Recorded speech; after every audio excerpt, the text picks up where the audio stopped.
করি, এমন বাংলাদেশের চিত্র দেখলে তিনি হয়তো সেদিন মুক্তিযুদ্ধে অংশগ্রহণ করতেন না। জীবন বাজি রেখে, জীবন দিয়ে যারা আমাদেরকে ঋণী করে গেলেন, তাদের প্রতি এই দেশ, এই জাতি, রাজনৈতিক দল আর নেতৃবৃন্দ কি সম্মান দেখাবে। তাদের তো স্বপ্ন ছিল একটি ন্যায় সাম্যের বাংলাদেশ তারা কায়েম করবে, মানুষের জীবনে অর্থনৈতিক মুক্তি আসবে, সন্তানরা সুশিক্ষা পাবে,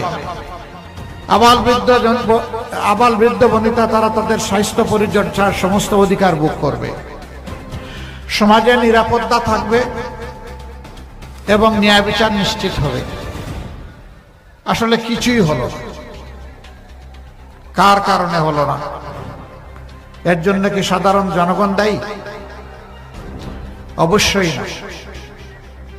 দফায় দফায় যারা দেশ পরিচালনার সুযোগ পেয়েছিলেন, আমরা শব্দ নয় সত্য বলি, আমরা গুজব নয় খবর দেই, সদা জাগ্রত আমাদের চোখ, খবর আগে, সত্য সবার আগে।